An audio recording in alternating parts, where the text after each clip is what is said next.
Hello tout le monde, j'espère que vous allez bien. Ça fait hyper longtemps que j'ai pas posté de vidéo à la fois sur le blog et sur la chaîne YouTube et je suis vraiment hyper contente de revenir avec ce format-là. En particulier parce que c'est une vidéo qui me tenait beaucoup à cœur. Déjà c'est la première vidéo que je fais face caméra, je vais pas vous cacher que je suis un petit peu stressée mais je suis sûre que ça va très bien se passer. Et la deuxième chose qui me tenait à cœur c'était vraiment le sujet de la vidéo, puisque aujourd'hui on va parler objectifs et bilan de fin d'année. C'est la période parfaite pour le faire, donc je vous propose de commencer dès maintenant.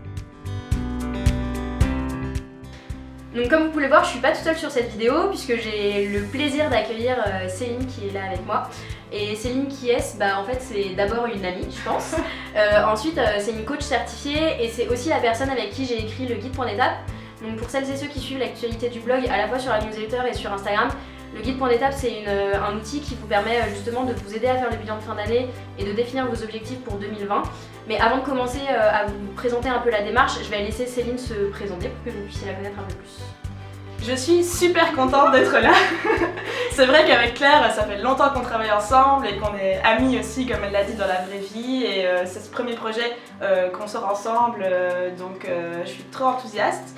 Comme elle l'a dit, dans mes activités de coach, je propose aussi des outils et des méthodologies pour vous aider à mieux vous connaître et à être sûr que vous avancez dans la bonne direction. On a une vision en commun qui est très forte. On pense que réaliser vos projets au quotidien, ça peut vraiment vous aider à être plus épanoui. Donc j'espère que toutes ces compétences et aussi mon enthousiasme vous aideront à relever vos défis. Donc on va rentrer directement dans le vif du sujet et la première partie de la vidéo, on va surtout vous expliquer pourquoi est-ce que ça nous semble important justement de faire un point en fin d'année avant de définir vos objectifs pour l'année prochaine. Et on va vous expliquer du coup un peu pas à pas quelles sont les différentes étapes à suivre pour le faire.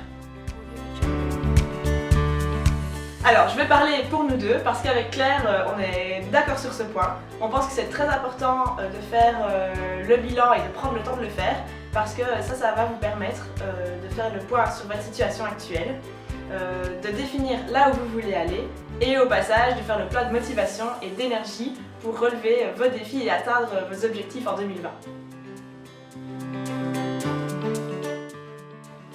La première étape, ça va être peut-être de faire le bilan de votre année pour voir un peu où est-ce que vous en êtes avant de commencer à vous projeter dans le futur et à définir vos objectifs. Donc pour faire ça, vous allez faire l'inventaire des expériences que vous avez vécues en 2019, vous allez un peu remonter dans le temps et du coup faire la liste de l'ensemble de vos souvenirs heureux, des défis que vous avez relevés, mais aussi des objectifs que vous avez atteints pendant cette année.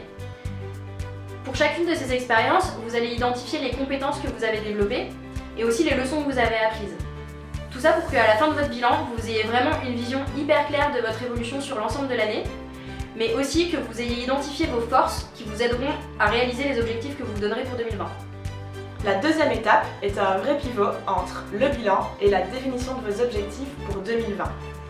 Dans cette étape, vous allez faire le point sur votre situation actuelle et vous allez évaluer votre niveau de satisfaction dans 8 domaines de vie, qui sont par exemple le travail, la famille, etc.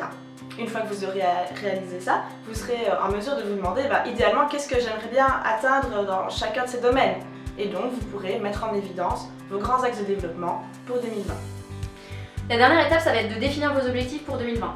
Vous allez reprendre les axes de développement que vous avez définis sur la phase numéro 2. Et du coup, pour chacun d'entre eux, vous allez faire un brainstorming. Votre objectif, ça va être de lister un maximum d'idées pour vous rapprocher de votre situation idéale. Vous allez avoir du coup un ensemble d'idées d'objectifs à réaliser pour 2020. Donc là, il va falloir faire des choix et ne retenir que 1 à 3 grands objectifs à réaliser.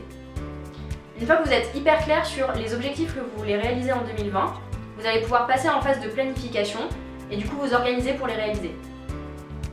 Je crois qu'on vous a donné toutes les clés pour que vous puissiez faire ce bilan de fin d'année au mieux et que vous puissiez définir vos objectifs pour 2020. Dans tous les cas, on a mis tous les outils dont vous avez besoin dans ce guide Point d'étape, puisqu'on l'a écrit ensemble. On vous a mis le lien dans la description pour que vous puissiez le télécharger.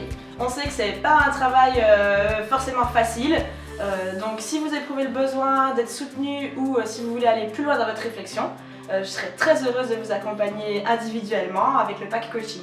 Et dans tous les cas, on se retrouve hyper vite sur le blog avec d'autres articles et des conseils d'organisation.